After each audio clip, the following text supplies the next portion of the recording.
Spent a year with them and basically seen how not to run a business. How not to run a business? How not to run a business. He had three things that weren't great. He was a gambling addict, an alcoholic, and had a drug addiction. So any money that came into the business, he squandered it.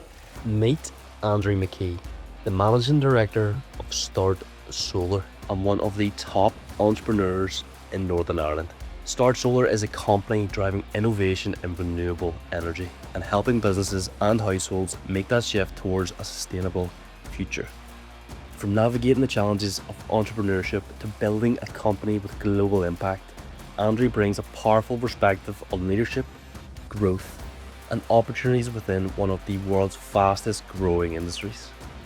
Get ready for an inspiring conversation on business, mindset, and on the future of energy. So grab a cup of coffee, grab a cup of tea, or whatever you fancy, and prepare to be inspired. Because you are watching the official Young Hunger podcast. My name is Michael Burgess, and enjoy the episode. I'm Andrew McKee and I'm the Managing Director of Start Solar UK and Ireland, and I'm here today to go on the Younger Hunger podcast. Mr. Andrew McKee, welcome to the podcast. Thank you. It's been a long time coming. It has. It feels like we've been talking about this forever. Thank you for letting us use your facilities No problem. here in Lisburn. There's actually, Pleasure to have you here. you're a funny guy because the name Andrew McKee has came up a couple of times Right. and they've all been from past guests. We've got, I actually took a note of them here, Cathal Hart Yeah. from Assos now. Yeah. He's mentioned your name, Yeah. Paul Kennedy Yeah. and Johnny Pierce. Yeah. And There you go. I was thinking about Recurring it. theme. I just thought it was so interesting. Like, winners run with winners. Do you know what I mean? Like, you guys all in different industries. Yeah. Doing Surround really well. yourself with good people. Yeah, and I feel like you guys definitely do that. You know what I mean? I feel like, I don't know what you're doing, but you're doing something right in each of your, I guess, industries. Yeah. I think the common denominator, very, very clearly, one word comes to mind, that's passion. Each of those individuals you just mentioned are very passionate about what they do. Yeah. And you can tell that within 5 minutes of speaking to them that they literally love what they do. Yeah. You know, but we all have a common sort of denominator, and that's obviously that we all love business too.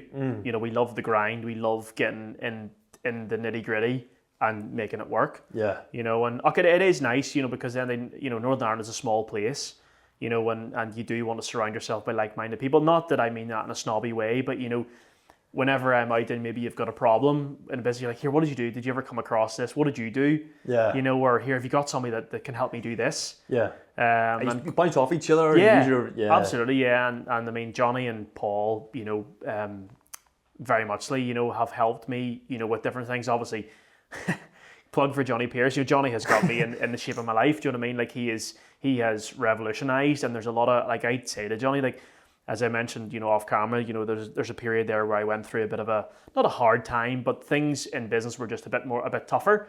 And at the end of the day, you know, I'm still relatively new into business. Like, I'm not in business 25 years. Do you know what I mean? So I feel like I've had an accelerated sort of like journey through business, and I've experienced the very, very highs. I've experienced some lows in a very short window, which would have probably taken longer in maybe other businesses. Yeah. Whereas, you know, Johnny, with having the fitness side of it as well, and obviously keeping your head straight, you know, Such a big part of it as well. Single-handedly got me through it, you know, Yeah. and I suppose that's what Johnny's all about. Yeah. You know, and all about and working with entrepreneurs and business owners, like that is his gig, and he does it very, very well. But honestly, like, not to sit here and to plug Johnny Pierce, but you know, credit where credit's due. Like, he's a good friend of mine, and you know, without him, you know, definitely, like, business owners, they, you know, as much as, you know, staff like to lament about different things, you know, we need to lament to people too, and you know, it's typically to other business owners because they're sort of the ones that understand the sort of the issues that you go through and the dealings. So yeah. Yeah, I was actually in this is a funny one for you. I was in like a local council office this morning. Okay. And within 2 minutes, they were telling me they can't wait till 4 o'clock Yeah. for them to leave. I'm not dissing them. Yeah. But then after 2 minutes, I said to Ross, of speaking to you, I can sort of like the difference is Yeah. what I'm trying to say, of like a successful business owner, like you're constantly on the go. There is no like clock off time. You know what I mean? It's quite funny you say that, because I'll frequently get people say to me, God love you, Andrew, like you're on the go. And I'm like, what do you mean? Like, oh, well, I seen that you sent me that proposal last night at 12:30 at night. Yeah. And I'm like, I probably should have scheduled that for 8 a.m. the next morning, but that the clock is never off. And like, I don't care what anybody says. Like, it is not a look at me, you know, we're never done, you know, we're always working. Like, it's just the reality of it. You know, at the end of the day, you know, I'll get a phone call this afternoon and be like, Andrew, I need something for Monday morning, or I'll need something. And, you know, like, I'm on a plane tomorrow morning at 10 to 7 to England to go and get another vehicle for the fleet. Yeah. You know, I'll be back on the boat on the laptop on a Saturday. You know, my wife, she'll be out on the road, and then, you know, to get things back, because, you know, business doesn't wait. Do you know what I mean? People need things now, and we're at a period now where things are just completely chaotic. You know, from an inquiry point of view, like, you know, we're doing our best, but it's all hands on deck at the minute to get round every single inquiry, because at the end of the day, I am very passionate and I am very protective of our name, and I don't like whenever it's brought into negative light. So I would hate to think that there would be a customer would inquire through the business that wouldn't get contacted. And if it has ever happened, it is a genuine that has just got missed, or maybe the inquiry had been deleted by mistake, that it wouldn't have got. But that personally, that would be a massive, like, I would not struggle to deal with it, but I would be a wee bit upset. Yeah. If I came across a customer that maybe said, "Oh, Andrew, I inquired with your company, but you never got back to me, and I went elsewhere." Yeah. Like, that would really bring me down, you know. But that's just me. Like, it's just I'm always, I have to be like the leader. I have to be the best at what we do in all aspects of it. Yeah. You know, and as soon as we get brought in negative light, it's like, It's your baby nearly, isn't it? You want to it's like a goalkeeper conceding a goal. It's like, damn it, let one through. You never, but, you know, at the same time, you know, you're human as well. And, you know, burnout is a real thing. So, like, you have to, you know, as much as I'm on the laptop late at night every night, you know, it's sometimes, like, you know, last night, me and my wife, because obviously we've got a new baby boy, we went for dinner last night, and it was just nice. I'm like, no, I'm not going to go home and open the laptop. Things can wait, you know, because there is more to life too. But, you know, you have to have that happy medium. You have to know when to go you know, all hell for leather, and then there has to be other times you have to sit back and say, right, okay, I need to take a night off. I need to, you know, spend a bit of time with the family, and look. My wife, Susie, she's as bad. Do you know what I mean? She's as much of a workaholic as I am, which probably doesn't help the both of us, that we're both egging each other on. But yeah, she's in the business as well. She's in the business as well, yeah. She has been since day dot. You know, we both moved to Australia together and got involved with the company and then brought it back. So I think I spent about 3 months setting the company up whenever we moved home from Australia before I brought Susie on board. She took a job with another company before moving home, because Susie was a wee bit hesitant about bringing the company back. Yeah. She didn't have the vision that I had. It was me that had the vision about bringing it back, and the dealings with my business partner about bringing it back and setting it all up. So Susie's like, well, look, you can't employ me from the get-go, so I need to get another job before I move home to ensure that I'm going home to something. Yeah. But then within 3 months, then I had employed her, and she was on the books working for me. And then it literally, from the day and hour that she was employed by the company, it just literally just grew and grew and grew. And I really actually want to plug into the mindset just before we get into the actual business. I want to get sort of into like the everything beforehand, like you as a young man growing up and stuff. Yep. But I was even looking like 50,000 global customers. Yeah. Isn't that right? Working out of 8 offices. Yep. 4 different countries. Yep. And like 12 plus years experience or something like that is. Yes, well, that's 12. The 12s now would be 14. Yeah. So obviously in 2011, the guys started in Australia. So Paul and myself are the two owners of the whole lot. Paul is obviously more over the Australian and the Indian side of the business. But like the Indian business is doing, you know, like large scale projects for the UN and like Ethiopia and Uganda and stuff. So it's like mega stuff. Yeah. That people don't really know about that. You know, in the UK and Ireland, they only see us as the entities that we have here. But like if you took us as the company as a whole, like we're probably the largest solar company we would be in the island of Ireland if you took us as the global approach. What were you like growing up? Like, where did this story, like, I just feel like it's really taken off, but like, what were you like as a young man growing up? Were you always just like driven? It's funny because like I was always annoyed at myself because I wasn't that guy whenever I was growing up in school that was like selling chocolate, going to the shop and buying it for a certain price and selling it for double the price in the school playground or in like the form class. You know, and I was like, why was I not that guy?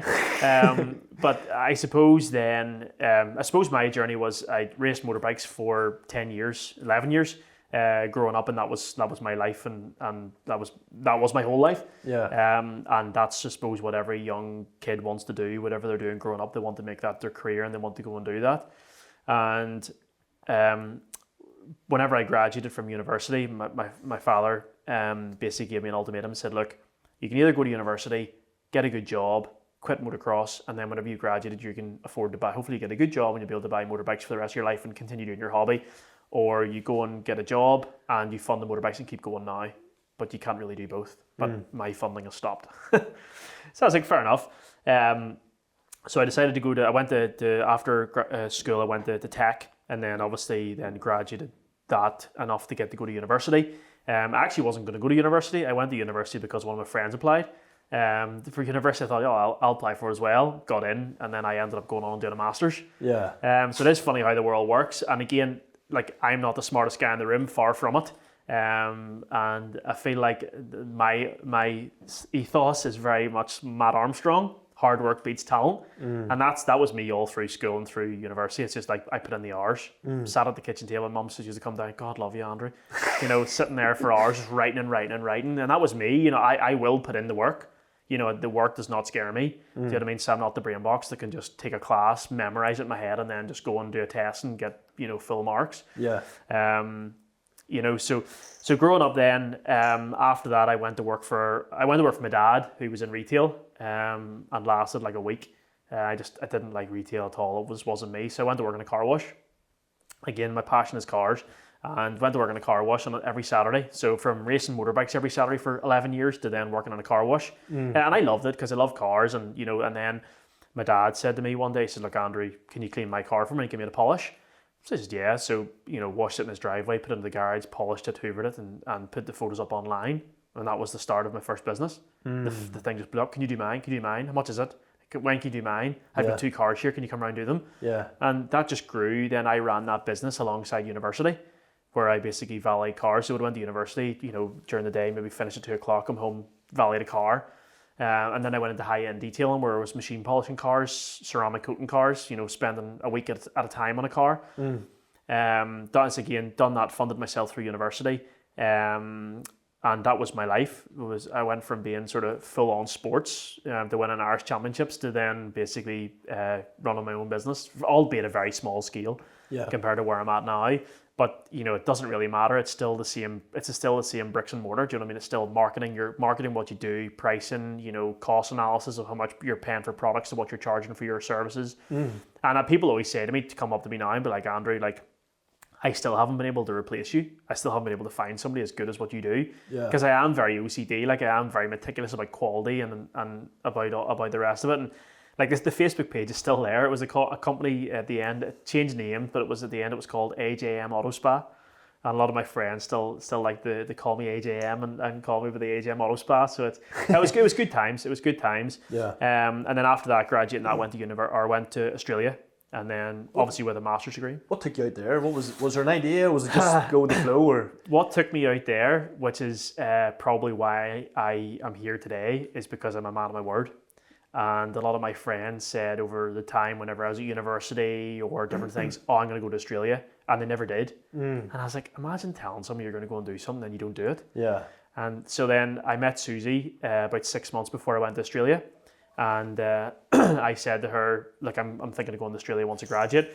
And long and behold, she had the same idea, but she just had never had someone to go with. So basically within 6 months of being together, we had flights booked to go to Australia. And it was purely because if I said I was going to do something. So once I said I was going to Australia, nobody was standing in my way. I was going to Australia. Yeah. And I did do. And, like, that wasn't easy either. Do you know what I mean? And a lot of people, say, it's very easy to go to Australia and, pick up something and bring it back here. But like, it takes a lot to sort of pack your bags and leave home. Like, as much as it seems like a big holiday, like at times in Australia it can be lonely. Like, especially if you go out there with just yourself or with you and your partner, but you don't know anybody at the start. Yeah. When you're trying to get a job, and there was times where Susie, was in tears, because I had got a job relatively quickly through a friend in school, and Susie was, Susie was a fully qualified solicitor, and she was trying to apply for cafes and was getting knocked back, like, and really, bubbly person, good looking girl, should have been no problem getting a job. I think Australia's a bit different now. I think it's very easy to get jobs because since COVID, a lot of the backpackers had left, so they're like crying out. But yeah, so we went and done that, and then obviously I worked for another sort of company beforehand. So Susie got the job there first. Actually, that was her first job. She was basically brought in as like a call center for the solar company, and obviously solar at that stage was mad. It was like the gold rush there at the time. Yeah. And then Susie worked there for a couple of months, and the owner of that business was taking the team out for like a team dinner. Well, it was like a wholesalers dinner. They were taking them out for that, and I was invited along as a plus one. So I went along and could speak into the business owner. He's like, "Oh, what do you do?" And I was like, "Oh, at this time I was actually selling cars for Maserati." Oh, believe really? it or not, yeah. And he's like, "What do you do?" He's like, "Oh, I was like selling cars for Maserati." And well, it was like a sales and marketing job. It was like a lead gen, and then sort of qualified into more doing the sales. And that, for me, that was amazing because I was like, I've never been trained in sales. My dad has been in sales most of his life before he went into retail, so I sort of had the gift of the gab. Yeah. So doing sales and then combine that with cars, I was in my element. And just whenever you're in your element, whenever you're happy and you're doing something you love, you will do it well. Yeah. So that worked out. And then this guy, and he's like, "What are you doing?" It's long story short, he's like, "I want you to come work for me." I was like, "Nah, I'm happy as Larry where I am." And then he sort of kept going and kept going. He's like, I was like, the money would need to be worth it.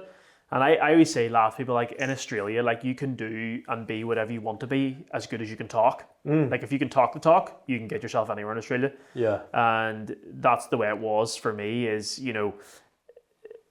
I basically just wound the whole thing up and ended up negotiating a really good salary to go and work as a general manager for his company because I'd talked about the car valeting. He didn't know what level it was on at home, but I was like, I ran my own company back home and sort of just blagged it. I remember starting this company. I was like 24 at the time, and I was the general manager, and didn't know a thing about solar. Had never been a general manager in my life. I never even had a job because I was just out of university. Yeah. And I'd work or own my own business, but I had quite a sort of sensible head on my shoulders for 24, and yeah, spent a year with them and basically seen how not to run a business. How not to run a business? How not to run a business. The business owner was, he had three things that weren't great. He was a gambling addict, an alcoholic, and had a drug addiction. So any money that came into the business, he squandered it.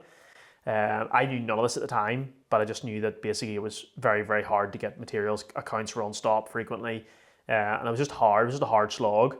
Everything was everywhere when I went into the business. There was no procedures, policies. Customers' contracts were just in Polly Pockets. Half of them were missing. Couldn't find out where they were.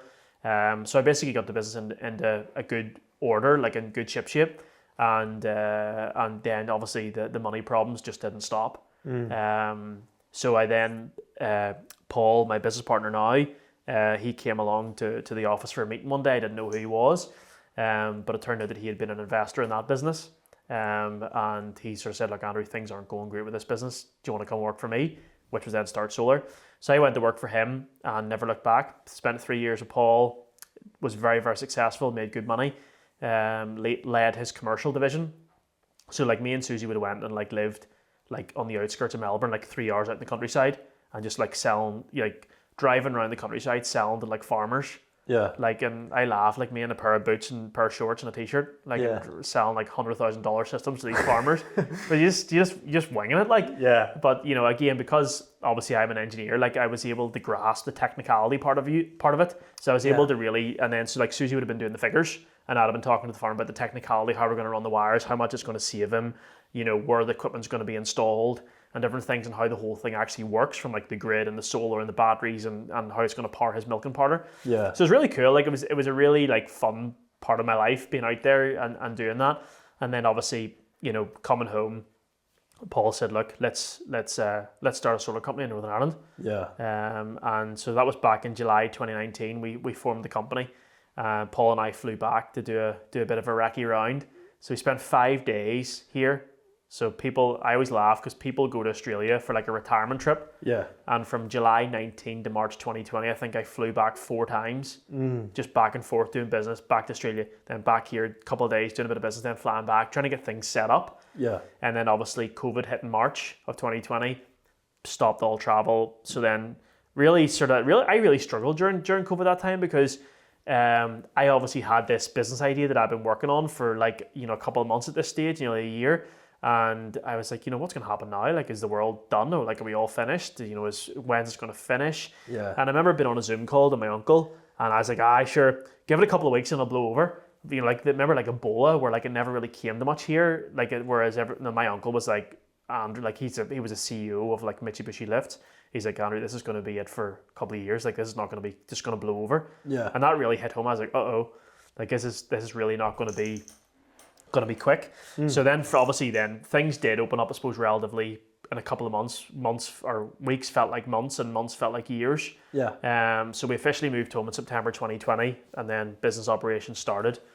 But that was sort of the journey from sort of school through to how we ended up here. Where did you learn them like skills, or did you just learn them like on the go? Like, becoming like the manager, the general manager, and then going into your own business and the accounts and stuff. Like, how did you? Yeah. Was that ever winging it? Like, did you ever just Completely find yourself? winging it? Yeah. Completely winging it. Yeah, like going through school, like I was always the talker. Like I was always the one, like in parent-teacher interviews, like if Andrew talks too much.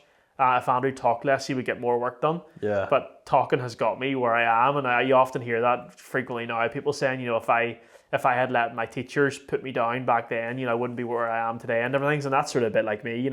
I was a talker, but talking, if you can talk well, it sort of gets you into good places. And this like I remember sitting as a general manager, and I remember one of the employees was severely autistic, and really, really nice guy, but he was like into heavy metal, long hair, like just eating kebabs for lunch, like not the typical Aussie, what you would think. Yeah. Like you think they're all very healthy, but I was like as they call like the bogan Aussies at the time, and I remember really struggling. I was like, how am I going to manage this guy?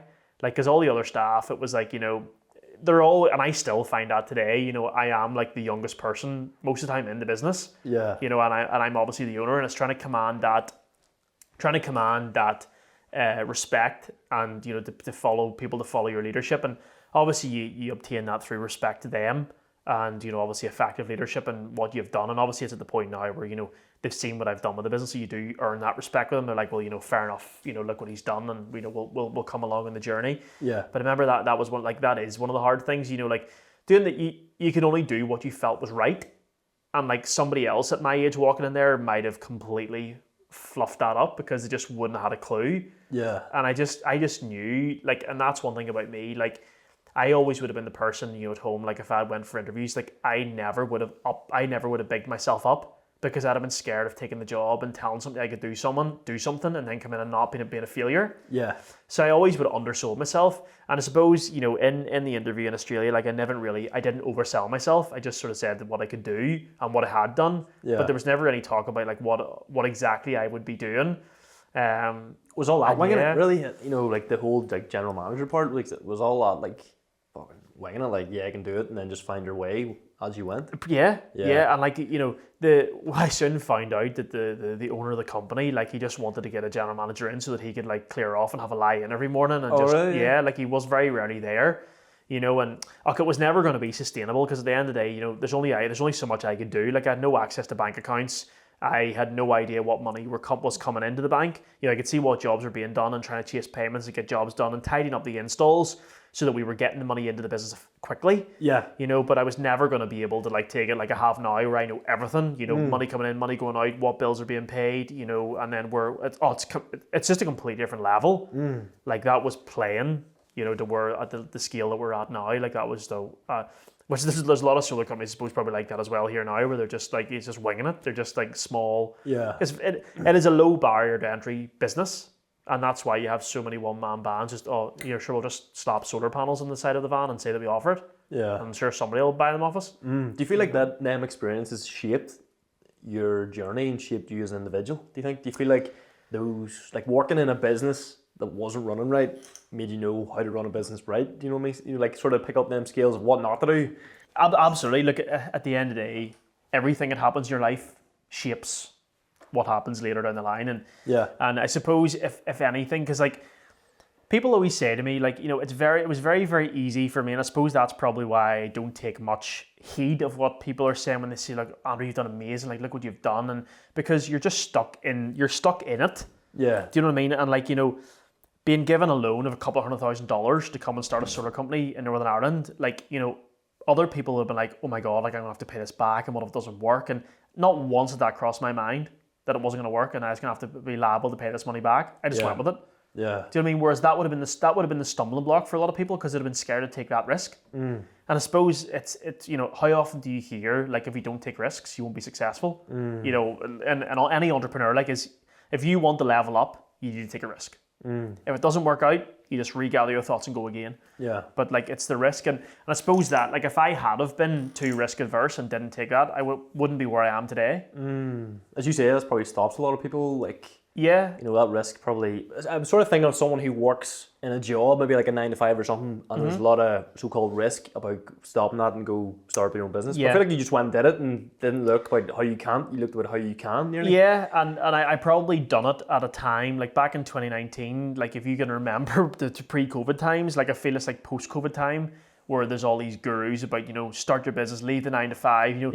There's more and more content out there now to encourage people to do it. Yeah. Whereas back then it wasn't really the in thing. Like none of my friends, obviously they have now, but at that time whenever I was starting, like whenever I brought the company back, like Paul was just starting, Johnny was just, I don't know if he had even started at that stage. Cahill was going, but it's one of those things that like, you just got to go with what you feel's right. Yeah. And if somebody is so risk adverse to starting a business, can you really guide them and mentor them out of it? You probably can, but there still has to be a lot of that come from themselves too, that they have to be prepared to walk the walk. And even now, at the end of the day, there's not one time in my mind has it crossed that I was gonna fail. And I suppose that's been in anything, like exams, like I've never failed anything. Well, I probably have failed things over time because you can't be scared to fail either. But I will always ensure that I put in the work. To ensure I will work 24 hours a day to ensure that I don't fail. Yeah, and that you just like doing the hard work sort of eliminates the doubt nearly. Correct. Isn't it? If you put in the long yards, and it's like that in anything. It's like if you're an athlete and if you're a boxer, if you've put in the rounds, you put in the work, you're going to that ring so confident because you've put in the work. Yeah. That's the same thing. Like if you've put in the work in the background, like for me, if I'm out in the trenches doing the sales, bringing the business into the business, if alongside my sales team, I know that we're going to be stable and that we have a good work platform to keep us going into for years to come. And I suppose whereas if I wasn't working in the business or working bringing that, I'd be like, oh no, is the team performing well? And that's a two-pronged approach because at the end of the day there has to be a certain point where you have to be able to step out of the business and let the business work itself. But at the same time, if you're required, you need to get stuck in. Like if you're needing the business, you can't just be like, oh, look at me in this big business sitting on a yacht in Monaco or something. Do you know what I mean? Like if the business isn't performing, you need to be there. And I feel like sometimes people get to that and it gets that stage and like, oh no, I'm too far gone. And just run away. Yeah. I feel like so whenever you were leaving Australia and stuff, you had your mentor.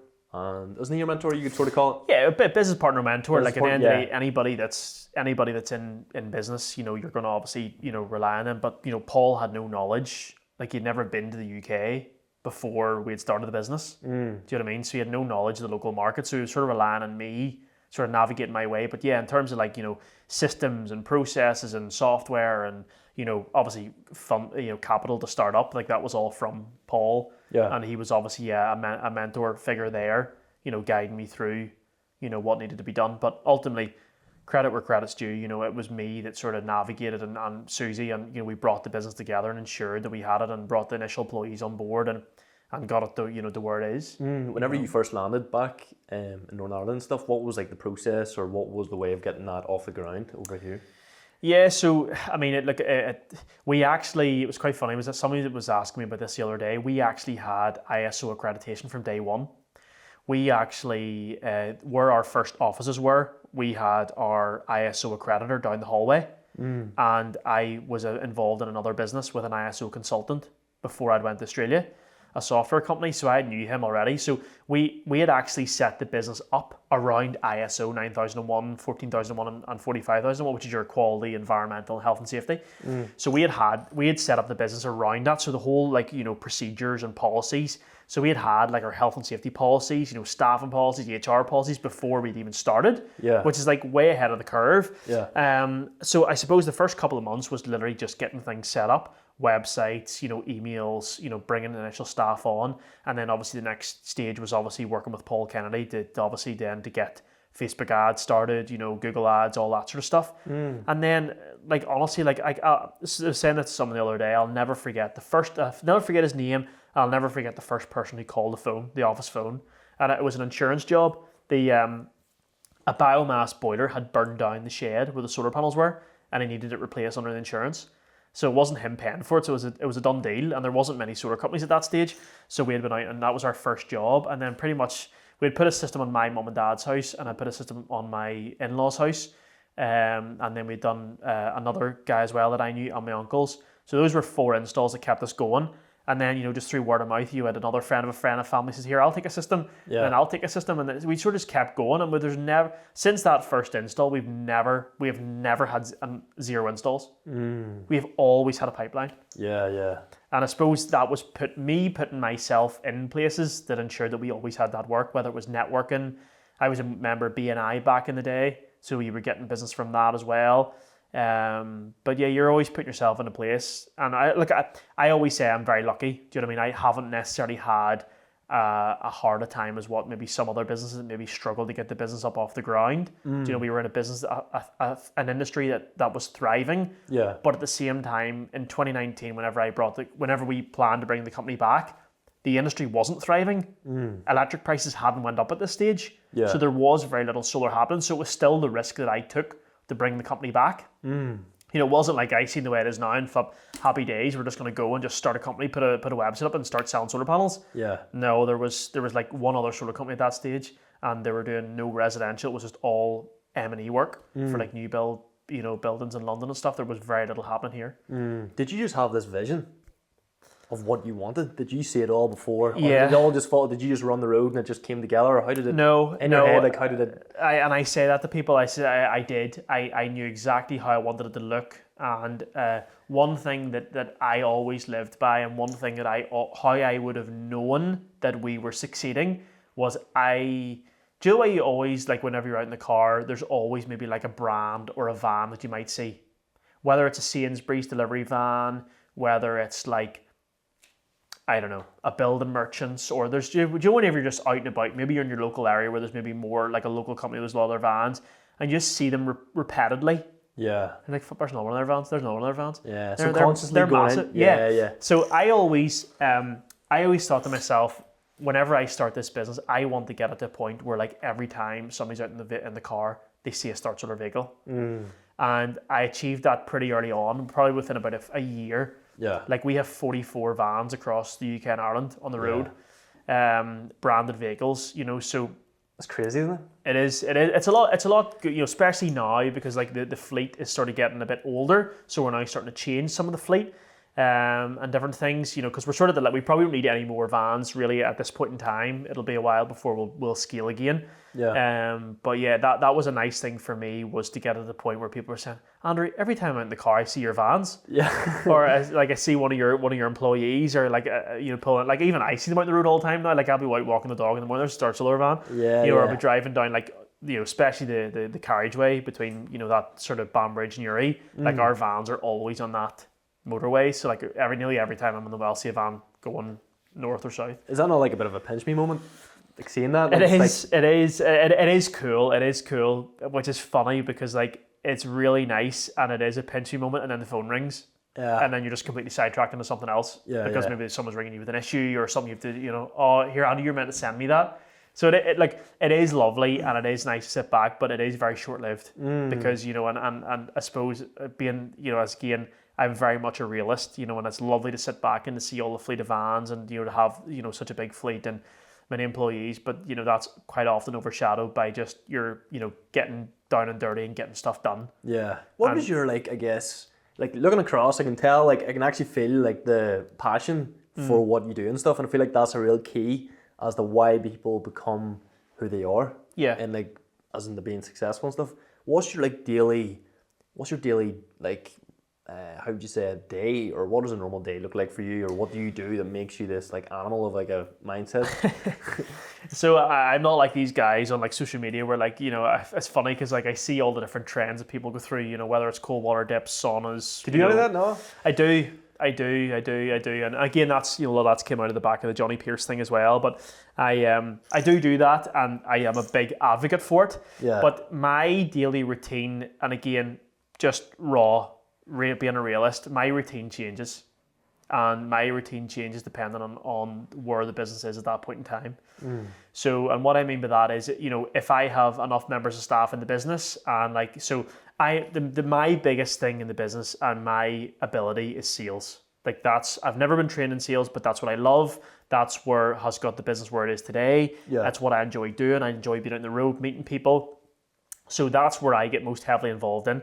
So, how much on the road selling do I do depends on what sales reps I have on the road at that time. Are we light on sales reps? Have we an abundance of sales reps? Because the sales reps will always take the leads before I do. But if there's a big company, like I will still do all the large scale commercial. But if things are a bit slacker and I have guys on the road and it's being well taken care of, I will look after myself a lot more. And I will, go and do saunas, and I will go and play golf, and I'll take a bit of time to go and, ride my motorbike and take a bit of time out, because that's what gives me time to think about the business and sort of plan what we're going to do for the next thing. Because when you're in the business and I'm doing the day-to-day, as much as I enjoy being out on the road, you're not planning, you're just reacting. You're just an employee at that stage. Yeah. So I think it's important to know. I'm not going to sit here and say, get up at 6 a.m. and, put my face in a bowl of water with lemon in it and go to the gym and, and then spend an hour with my child and then I go and do this. It's anybody who tells you entrepreneurs like shit, it's not. And anybody who releases those videos is just for social media. Yeah. I don't care what anybody says. If you're a true entrepreneur and you have a big enough business, you cannot plan whether you have an employee for every single aspect of the business. There will be times where you'll be in. Maybe there is some CEOs out there that can do that. Yeah. But in my business and a lot of people that I know in business, it's not like that. And like Paul Kennedy can swan off and play golf and do different things, but that's part of his business. Yeah. Do you know what I mean? When he's out in the golf course, he's working. Yeah. Do you know what I mean? And don't get me wrong, like I can do that too. Like I'll go out and take a member staff out and we'll go and play golf, but we'll talk about work. We'll talk about projects. We'll talk about things that are going wrong. It's work related nearly. Yeah. Or I'll go and play with a client. Yeah. And I'll sell them solar while I'm out on the golf course. Yeah. But so look, day to day in an idealistic world, you would get up and you would. I don't train in the morning. I like it. I have always been a person who trains in the evening time. That is my time. I go to the gym for an hour and a half in the evening time. I put the earphones in. I might do some social media stuff while I'm in the gym just to sort of get ahead of it. But that's my time to zone out and the amount of thoughts that come to me. So I'm quite frequently writing things down while I'm there. But, in an idealistic world, you would go and train in the morning and then you would do things, you would get into work and, go and have your constructive meetings. Yeah. But it's not as structured as that. It's at the minute, it's mainly get up, sort of do the day ahead, in terms of planning, where we're going, cup of coffee, and then just get on the road. And at the minute, it's long hours on the road. Like it's like 9 o'clock to maybe 6:30, 8 o'clock. Like the other night, I was still in someone's house at 9 o'clock at night. Do you know what I mean? And a lot of people will be shocked to hear that, because a lot of people think of the size this business is like, why are you still on the road? Like why? Like when I tell people that I own the business, like whenever they see like the scale that we're at, and then they see me and they're like, you own the company? Yeah. And I'm like, yeah. And they're like, but you just got to do what you got to do, but then in 6 months' time, I mightn't go to another residential appointment for 12 months. Yeah. Do you know what I mean? It just depends at what state the business is at that time. And a business is not like this. Yeah. Business is very much, like I laugh, like it's, especially whenever I said earlier on about, between Christmas and New Year at that time when there was a bit of uncertainty around a couple of things, and I just was racking my head all through Christmas and New Year. I wasn't well either, so it didn't help the negative thoughts. And because I wasn't well, I wasn't training, so the negative thoughts were creeping in. But business is very up and down, and the best way to describe it is just like a roller coaster. Yeah, it is just like a roller coaster. 1 minute I could go and sign up a deal this afternoon and be on cloud 9, and then I could get a phone call from a customer that a job in Austria has a major problem. I need to fly over next week. Just boom, straight down to the ground zero again. Do you know what I mean? Like it is so like that. How do you cope with that mentally? Is there anything you do that keeps your head ticking? What can you do? Yeah.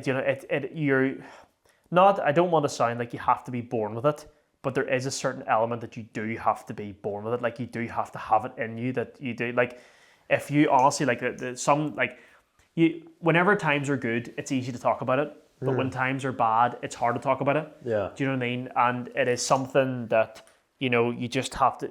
I always live through the bad times to say, it won't be like this forever. Do you know what I mean? Or, it's very important to sit down and put things on pen and paper and put things on, make a functioning plan to say... Because if you're juggling everything in your head... Especially like most entrepreneurs will at some stage will suffer from brain fog.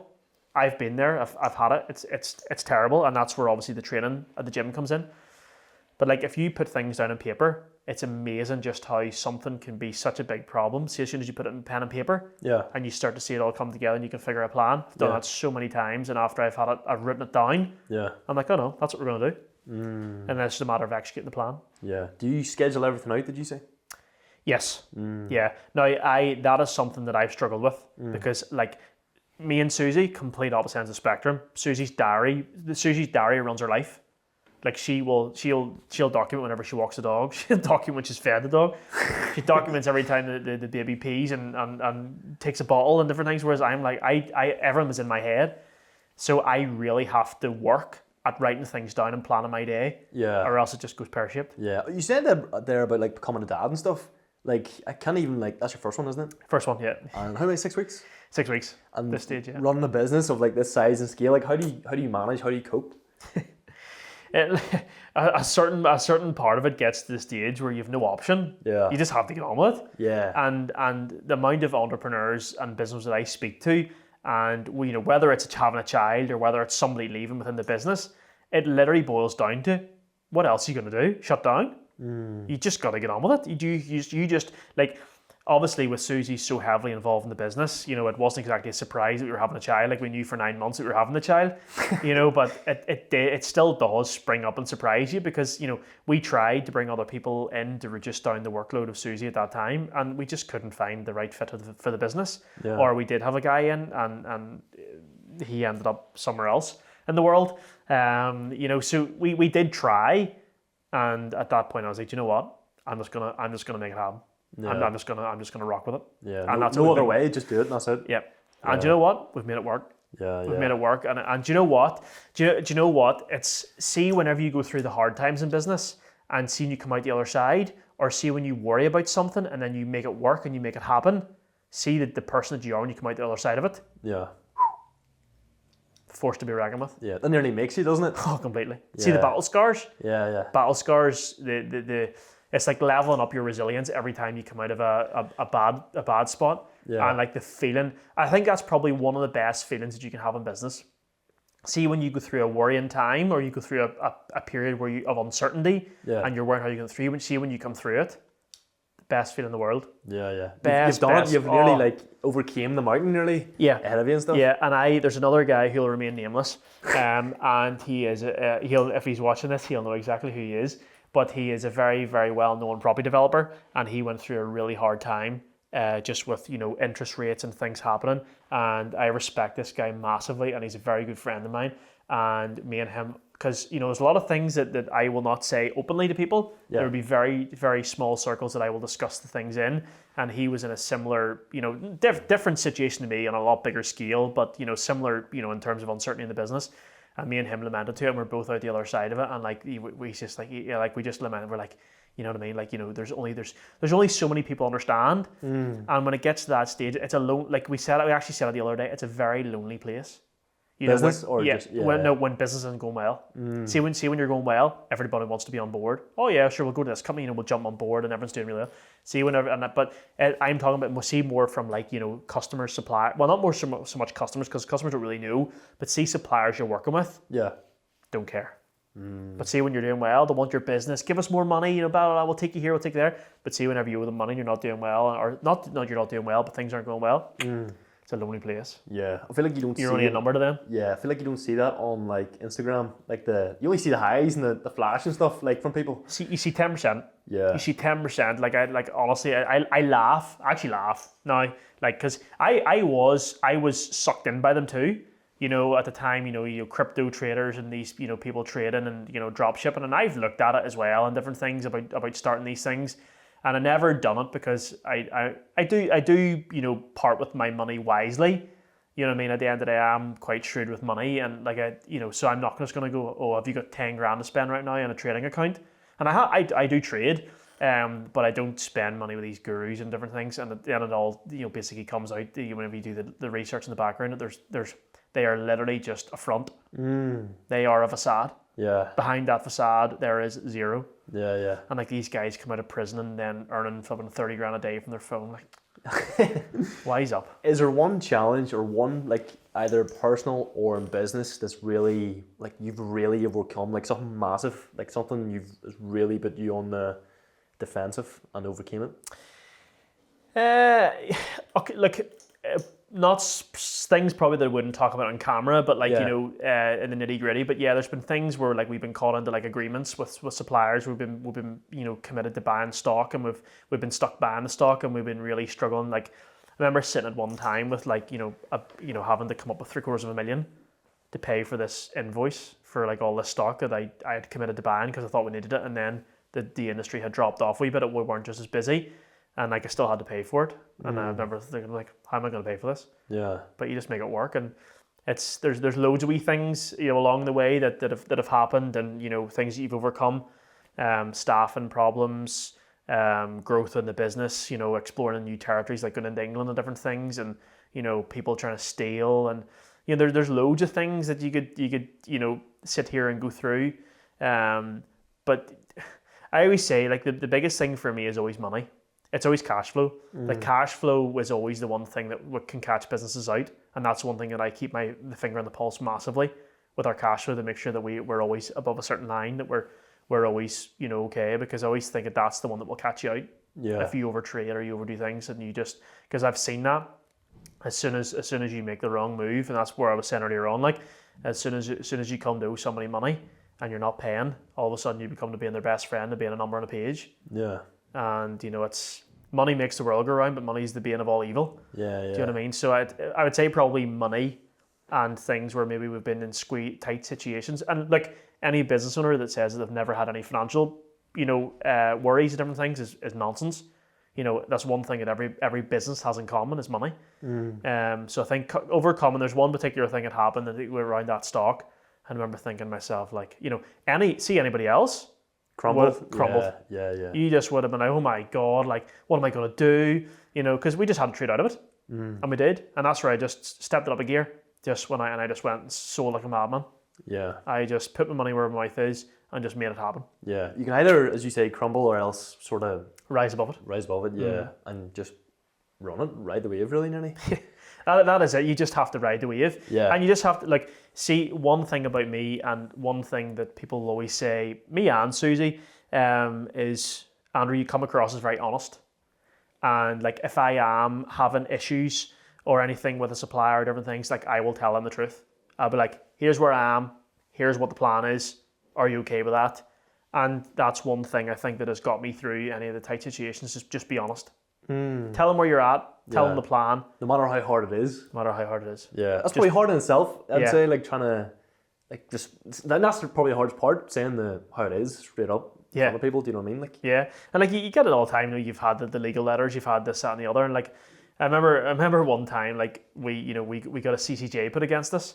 And I probably shouldn't say this on camera, but like, it was for a really small, it was like for an invoice less than £5,000. Yeah. But we hadn't been receiving the documents from the invoices from the supplier. They were all being sent to another address, and we weren't receiving them. So we didn't receive any of the court letters. There was a discrepancy over the payment, but we weren't receiving the court letters, which meant that we couldn't react to it to stop it from happening. Yeah. I remember one of my suppliers ringing and said, Andrew, you've got a CCJ against. He goes, what's a CCJ? And you just learn as you go along. Yeah. And I'll never forget what a CCJ is. Yeah. Do you know what I mean? And we got it removed because there was no substance in it. It was just basically that we hadn't been receiving the documents. So we got it all removed, and it was nothing against us, but it happened. And I remember, like, the supplier was taking this so serious. Like, Andrew, this is a really serious thing. I was like, what's a CCJ? But and it's back to what you said earlier. Like, sometimes, like, you are just winging it. Yeah. Like, do you know what I mean? You are, like, Even now, would you be like, I'm winging it. Like, do you ever say that? Maybe not so much now. Yeah. I'll give myself a bit of credit now. Like, but there are absolutely, like, there is certain things where, like, you do just have to wing. You just have to go with what you think. Yeah. And, like, when the buck stops at me. Yeah. Like, we fluctuate anywhere from probably, 80 to 100 staff, depending on, times of the year and just, what we've got going on and how busy we are. And, like, at the end of the buck stops at me. Yeah. Do you know what I mean? If the wages aren't paid on a Friday, everyone's looking at me. Yeah. Do you know what I mean? So, like, you do just have to. Do you thrive off that? If you said you didn't, you'd be lying. Yeah. Like, would I be sitting here right now if I didn't thrive off the thrill of it? Yeah. And if I stopped this business tomorrow and just went and sat back and put my feet up, I think that would kill me not having that thrill. Yeah. You need that nearly high pressure environment, nearly of. Well, you see, I obviously come from a life of racing motorbikes and being. I'm a very, very competitive. Anybody that knows me will tell me how competitive I am. And Do you know Gills? Andrew Gill, Johnny Gill, no? yes, Do you? Yeah. signed Johnny Gill up last week, Did you? and I've got panels in Andrew's house at the minute. Seriously? Johnny Gill's my brother-in-law. Is he? Yeah. Chloe's your sister. I'm way up to Port Rush with them tomorrow. There you go. There you go. As soon as I heard motorbikes, I was like, I wonder if you know the Gills and stuff. Yeah, raced with Andrew and Johnny for 10 years. Did you? Yeah. So I was actually speaking to your sister last week. Your sister made lovely coffee and bickies. Are you at their house? Absolutely. Yeah. Yeah. It's funny how small the world is, isn't it? It's crazy. Yeah. It's crazy. But no, like, coming from a sporting aspect, I get off with thrills. Yeah. Do you know what I mean? Like, I'm racing motorbikes where you're jumping maybe 100 foot in the air and different things. Do you know what I mean? I love the thrill of it. Yeah. But, and that's why I'm still very much and heavily involved. If people know the business, they'll know we're involved in motorbikes, sponsorships and sporting, a lot of sporting, because that is my passion. I am a very competitive person and very much involved in sport. And I suppose I chose to give up being a professional athlete to go down the route of business. And this is sort of my profession now. Yeah. This is what I'm good at. Yeah. If you want to call it that. I can't really be the judge of that, but so this is me. This is my thrill. Yeah. As running the business and like, honestly, like, it doesn't matter whether I sell €1 million system or I sell a £5,000 system. Yeah. Do you know what I mean? I just love the buzz of selling. Yeah. You're still like a young guy, 31. 31. Do you think being young in business is a disadvantage or a superpower? Superpower. Think so? 100%. How come? What's the? For the simple fact is that you have plenty of time to make mistakes. So if you are young, why not take the plunge and why not do it now? Like, unfortunately, with where life is now, there is a lot of illnesses. A lot of cancer is very rife. Hate to be the bearer of negative news, but so nobody knows what's around the corner. So there's no better time like the present to go and fulfill your dreams and do what you want to do. And I just think that if you're young in business, firstly, because people think, well, why are you in such a rush, Andrew, to do well and be successful and get money? And I think, well, I want to enjoy my life. And I don't want to wait till I'm 50 to retire and have a pot of money and then find out at 52 that I've got an ailment that's incurable. Yeah. And it's like my dad, unfortunately, God love him, was diagnosed with cancer there a couple of months back. So it's very raw in the family at the minute. And I'm just like, how sad to live a life of working all your life and then to retire and think that you have a life full of joy and retirement and I'm sure a lot of people do have that, but nobody knows what's around the corner. So for me, I feel being young in business, you can bounce back from things, you might be a bit more resilient. But if you look at any successful business, man, they've been in business since they were young. Yeah. You look at people who've been in business, that maybe 60-year-old, where they've been in business 30 years, they've been in business since they were 30. Do you know what I mean? So now is the time to be in business, but I definitely think that for sure, like, if I was 45, 50, would I be working the hours that I'm working now? No chance. What hours are you working now? Every hour on the clock. If I'm awake, I'm working. Yeah. Yeah. No, like I'm up roughly at 7:30 every morning, a bit earlier at the minute now with youngster, but like Susie would tell me to close the laptop at 12 o'clock at night. People frequently say to me, "This is like, Andrew, just obsessed nearly." Yeah. It is an obsession, and without being big headed, like, there is, I truly believe that in our industry, and like, there is, whatever I put my mind to, it'll be hard to beat at what we do, because there's the old saying, you can't beat the guy that never gives up. Yeah. And that's me. Yeah. I am that dog that just keeps getting up. Yeah. I just love it. Yeah. Do you know, I just eat, sleep, breathe business. I love the thrill of it. And that really is probably to describe it. It is the thrill. It's like road racers. They love the thrill. That's why they go back to the Northwest and the TT every year. They love the thrill. I love the thrill of business and being involved in it. And I can't ever see a life where I won't be involved in some sort of business. Yeah. I feel like you said there's 80 to 100 people in your team. Yep. How did you find that team? How did you find that right person for that right role? Or was that tough? Or That's trying to cram 5 years into one conversation. It's been tough. yeah. There's no doubt about it. That business recruitment in a business, you ask any business owner, recruitment is single-handedly your hardest part. You know, because there is only a certain amount of staff. A lot of good people, young people are going off to Australia, like I did. You know, so the talent pool is small. And the problem is a lot of people now don't want to work, or they want to work from home. Yeah. I couldn't think of anything worse than working from home. Yeah. I can't even work in an office. I have to be on the road. I have to be out and about, different environments all the time. Moving. Yeah. That is me working at my best. Is whenever I'm out and about, working, networking, you know, doing deals. Yeah. Do you ever get burnt out? Do you ever like just hit like a mental block of just shattered, like mental fatigue? Yeah. Physical fatigue? I mean, this is the first year where since the wee man came along that we haven't been on holiday for a couple of months. Like me and Susie, we very much lived by the ethos we work hard, play hard.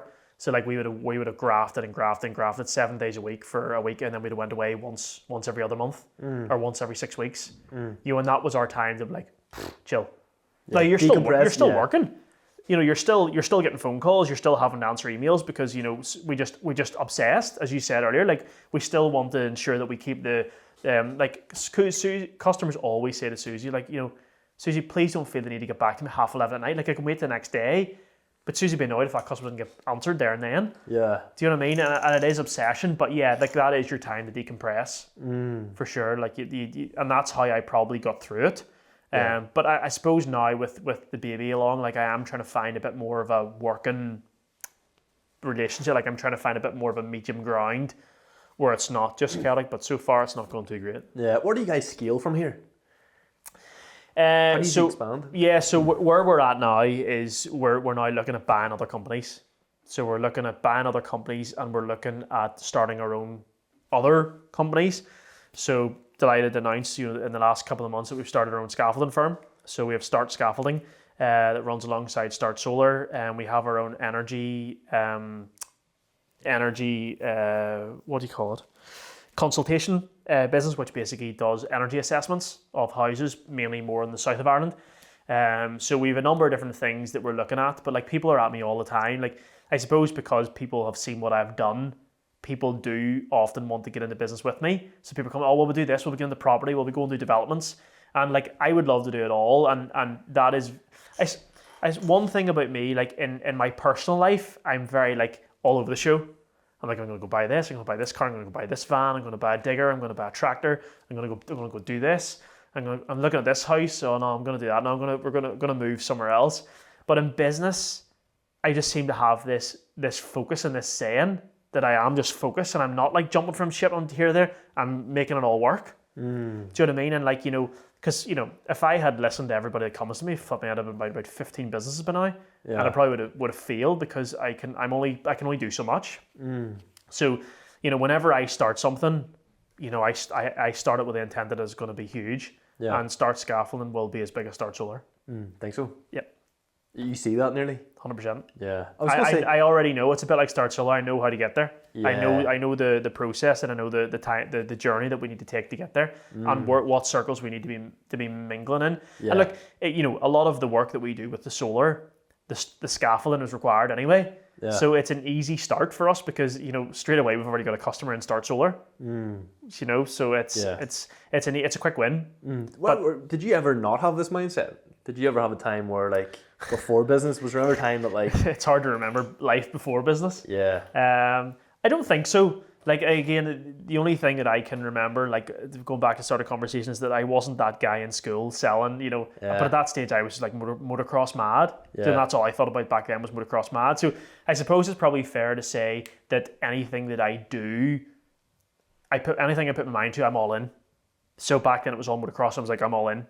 Like, I'm going to be an Irish champion, which I did become, and I'm going to do this and I'm going to do that, and I did achieve it. Whereas now it's all in business. So although I may find that like, beforehand I wasn't this entrepreneurial mindset, but I suppose it was entrepreneurial in different aspect, Yeah. more in sport. But I've never been taught it. Like I've never, like my dad was in retail, had his own spar shop for 30 years. My uncles all had their own businesses. So I come from a farming background.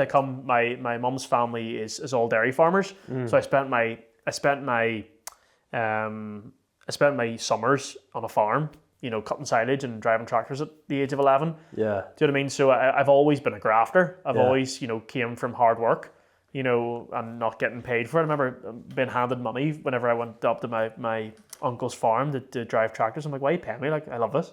Yeah. Did you ever want to do that full time? Did you ever want to be farming or? Yeah, there was a time where like I spent, nothing would make me happier than sitting me in a digger and just leaving me in for an afternoon just digging a field. Yeah. Like, and I'm weird like that. Yeah. Like, and there is certain things where I'm just like, I can go from like running this big business, like, just let me go and just drive a digger for a day. Yeah, yeah. Like, and I remember like whenever we would have been doing like ground mounts, like sort of like solar ground mount in fields, like whenever we'd had to hire a digger to sort of trench cables, I'm like, oh, I'll go and drive it.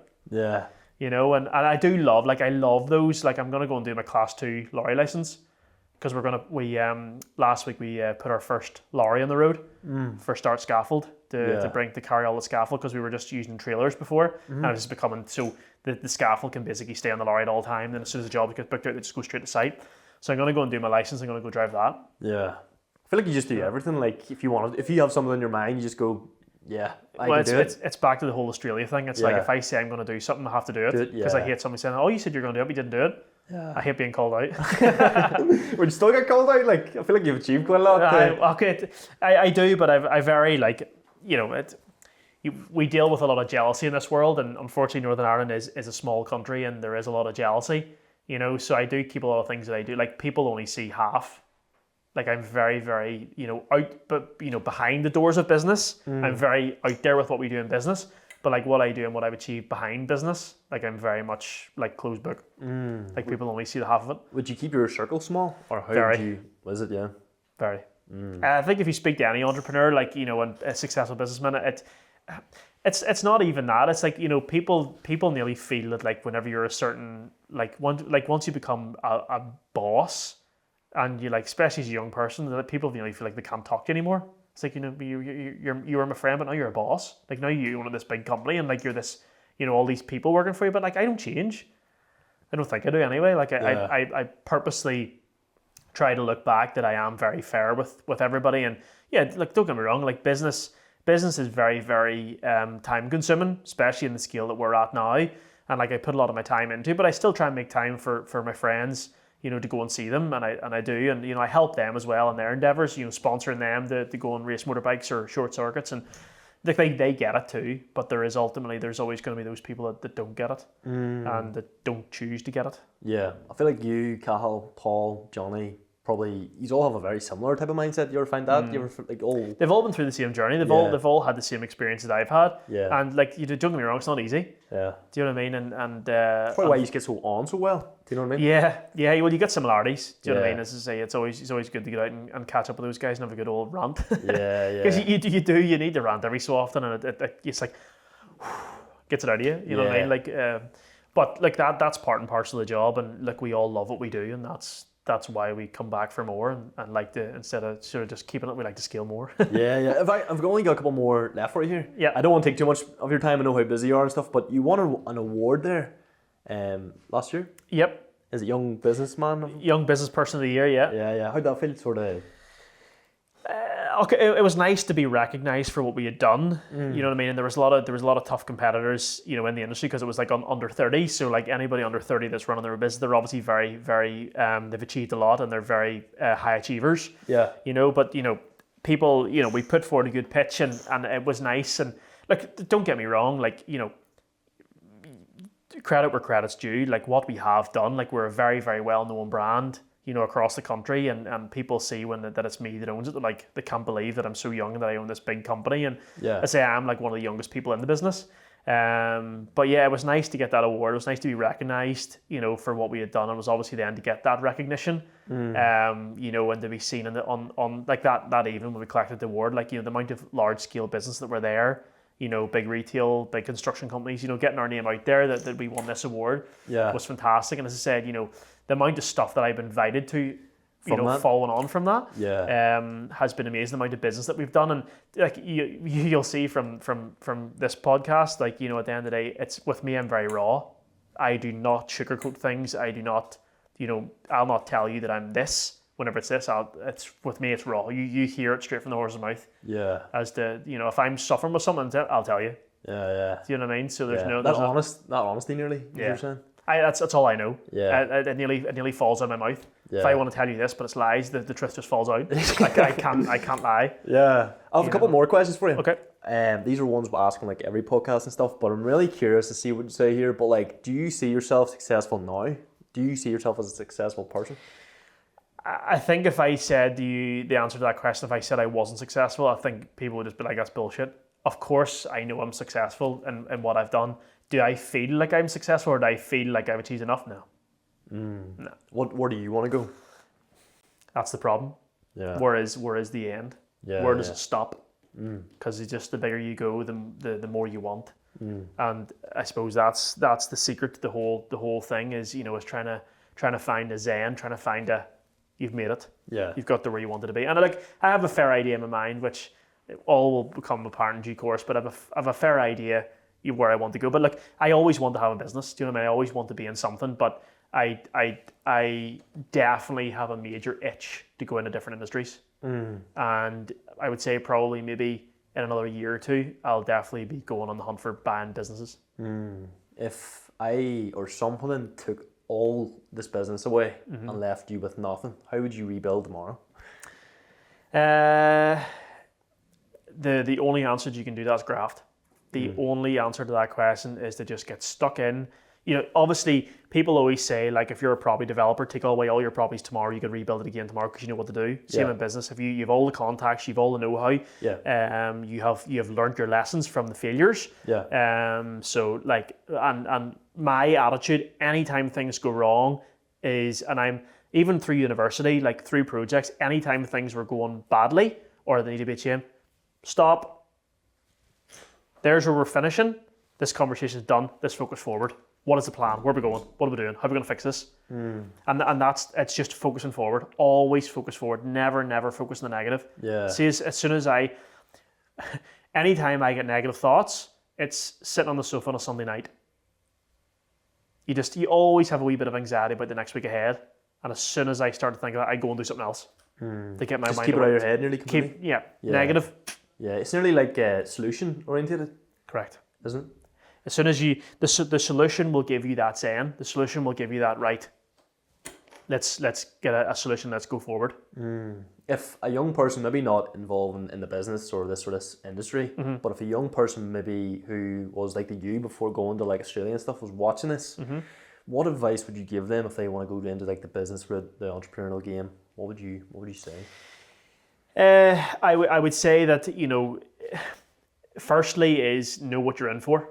Like you, and that's why I have a major gripe against these gurus online who sugarcoat it that business is easy and it's this and it's that and the other. It's not. There's no point lying about it, and that's why I want to be involved in things in the business that in terms of with entrepreneurs going forward and young entrepreneurs, to basically to tell them the story. And basically to say, look, it's not easy, but if you want to go through it, here's what you're in for, but I'll guide you through it and I'll help you. And that's something I would like to do within reason. I obviously have to be diligent with my time, that I'm not overshooting myself. But, if you're already thinking about running your own business, you're already halfway there. At the end of the day, you have to want it. You have to want it so much. Like, I remember thinking, like, before... I had a couple of goals in my head of things that I wanted to achieve in my life, and I achieved them quite quickly. There's no doubt about it. Like, whenever that happened, you're like, what's next? And I perform best whenever I have a goal in mind of where I want to get to, or what if I want to buy something. So if it's a new house or if it's whatever it is, like I need to have, and that is the only way I find sometimes to get you through. So whenever I left Australia, I had a goal in my mind that I wanted to buy this thing, and I remember talking it through my dad. My dad was like, "Wise up, like you're never going to be able to afford that." And I was like, "I'll show you," and I did. And I remember thinking like that, like there was just something in my head, and I don't know what it was at that time. I was like, nothing is going to stop me here. Like I am achieving this, no matter through hell or high water. Like I'm doing this. Yeah. And I suppose you will know if you already want to have your own business, you will probably have some sort of that resilience built into you anyway. Just wanting to have your own business to start with. But yeah, like running like a small shop, like or maybe one or two staff, like to what we're doing, like there's no comparison.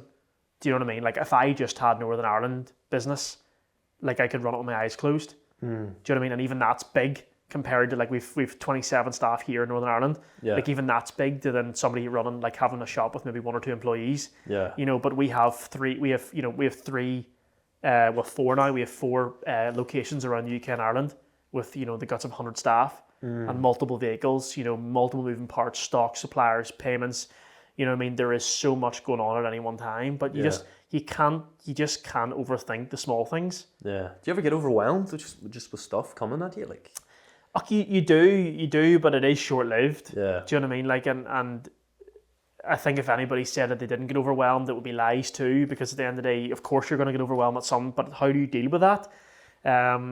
Is down to your resilience. Like you just have to. And there's times where I'm like, this is tough. Like, don't get me wrong, there is so many times I'm like, what am I doing? Like, why am I doing this? Yeah. But those thoughts quickly go, and as I said, it's you just got to ride the wave. Like, and you just got to say to yourself, like, if I lose a couple of deals on the bounce, I'm like, you know what, I'll get the next one. Yeah. I'll get the next one, and staffing's everything. If you've good staff around you, you know that that things are okay and things run a lot smoother. And I'm very lucky to have a really good team around me in all the businesses. Yeah. Some really, really good people. And they take away the nitty-gritty and the day-to-day, which then leaves me on the more bigger stuff To deal with. Yeah. Yeah. I feel like that's such a big thing, like team and delegating and sort of sharing the load nearly, isn't it? Big time. You have to. I mean, a good team around you, like, because you, as much as I can turn around and say you can work 24 hours a day, like there is only so much that you can do. Like there is literally only so much that you can take on yourself. I don't care. Like there is only so much mental capacity that you can take. So there, you can only go so far with the staff that you have. And I remember back to the car vaulting days. I remember some guy saying to me he was going to invest in me to basically start my own car vaulting place and thing. And I'm like, and they're like, why? And I was like, no, I don't want to do this. I'm like, why do you not? I'm like, because I'd already run the numbers. That like me being so busy, 6 days a week can only do so many cars, which means that I have a ceiling earning of what I can earn. Yeah. Like, oh, but you can bring people in. I goes, yeah. And how's that worked out? No matter who you bring in, they will always, in a low barrier to entry, they'll always sit for so long and they'll be like, I can do this myself, like I did, and go start on their own. So you're just going to constantly churn through staff. Do you know what I mean? So with this business, there's only so far I can go with the amount of staff that I have. Do you know what I mean? So if you don't have more staff, you don't have the right staff, you'll always have a ceiling of how far you can go, and that ceiling will go based on the staff that you have. Is the goal global? Is that like to be in every country in the world or something? Or what's the sort of like... This year we've stepped outside the box and we're doing our first couple of projects in mainland Europe, and we're working for some massive blue chip companies and data centers and things. Yeah. And that is the next is to expand, is to have a facility somewhere in mainland Europe. I feel like if I've done my last two here, but if you had one belief or habit or decision that's made like the biggest difference in your journey, what would that be? Or one belief or decision or habit, something that's made you nearly. Look, it is back to that thing about having that goal. Like you have to have a why. Like you have to have something that you're going after and a reason why you're doing it. Yeah. And a lot of it back in the day was just wanting to do my mum and dad proud. That I'd made something of myself, and and wanting to seeing them, like that thing that I wanted to buy, like the day I went to buy it and having my parents with me, like it was just so nice to see them that I'd actually achieved what I said I was going to achieve, and having your why, but also having the belief that you can do it. It's like anything, if you negative thoughts creep in and you tell yourself you can't do it, you're done. Yeah. But you need to have that belief to say, I'm here, I can do it, and I'm going to get there. It's like with scaffolding. I know I'm going to be there. Like I know I'm going to do it. I know we're going to be at that size. It's not being cocky. It's just the mindset that you have to have if you want to make something of it. Yeah. I feel like if people want to find you on the socials or like personally or in business, where can they do that? Yeah, so again, I'm on all socials, Facebook, Instagram, going to be starting YouTube soon. Just to sort of give a bit of behind the scenes. Obviously, there's a lot of people doing that now. Yeah. So Andrew McKee on Instagram. You'll see me as young business person of the year is on my thing, so you know you're in the right person. But at the same time, I am very private, so I have got a private page. But obviously, if somebody wants to follow me, they can and go along in the journey. It is probably something whenever I get to a certain stage, I probably will be a wee bit more open about my personal life and what I do and routines that I do. But because everything goes in, like if we're doing a job all over social media, stories, posts, but what I do in my personal life, I hardly post anything. Yeah. Probably don't get the time to be honest. Yeah, because I'm taking a call or Susie's shouting at me, she's like, would you get off that phone? Yeah. Because I'm like, I'm responding an email to a customer, like people are ringing me all the time. Like my friends laugh at me, they're like, Andrew, like, like they refuse to get into the car with me because you're just going to spend the whole time on the phone. Yeah. But this is what you got to do. Yeah, do you know what I mean? Like I do try to find a balance. I do try to find a happy medium, and it's all lighthearted, fun. But yeah, so that's something for me that I want to work on more as a personal brand. So that any business endeavors that I do get into down the line, and I am always open to people approaching me about business ideas and about starting businesses with them. Like a customer said to me the other day, "Fuck me, you're like Alan Sugar." Yeah. And I'm like, I say it's not something that I want to be seen to be out there and look at me. I'm like this young entrepreneur. Like I just want to do things right, and you sort of just go with what you in your head. Because there will always be people out there to criticize you. That's one thing to note. Like as a young brother, there will always be people who always talk about you. There will always be people who talk about you in a negative light. There will always be people who want to put you down. Even still now. Absolutely. Just gets worse. Does it? Yeah. Yeah. No matter how successful you are, there always people will have a gripe against you, or you done this, or like I remember people. There was a rumor going around that my dad started this business and gave me it. I was like, I wish he did. Yeah. My dad works for me. Do you know what I mean? So it's but it's nice. There's a full family ethos. My brother-in-law's here. My wife's here. My dad's here. There's a real nice family ethos, and that is the as much as we're a global operation, it is a very tight knit family feel business. Yeah. And a fun place to work. That's one thing for me is I want it to be fun for staff. Absolutely, we have to get the work done, but it has to be fun. Yeah. Is there anything else you want to touch on when you're here? Is there anything you want to, something you didn't get on touch on the last time you were on a podcast, or anything you want to? No, I suppose plugging my own personal, side of things. It's just as there is a lot of exciting things coming. There's a lot of ideas that I have, and as the bank balance grows and as you get more and more, then the ideas become crazier. Yeah. So it'll be for sure fun to come along for the journey and see what I get involved in, because like my friends will come and see me like, Andrew, what next?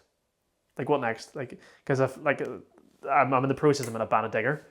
Like just because I want to buy a digger, and then I might start a motorbike track. Yeah. And then like something else I'll do, and I'll be going like I'm gonna go back. I was going to start a haulage company at one stage, so I did buy a lorry because I really wanted to buy a lorry. So I have the lorry for the scaffold. So I just do mad things. But the thing that's probably holding me back is I'm trying to move house at the minute, and I'm trying to get an area that I've got like a bit of land around me, or like a yard that I can buy all my toys and have everything. So it's but no, there's nothing really that I think we've covered pretty much everything. But it's just, I suppose it's one of those things. It can be a very lonely place for entrepreneurs.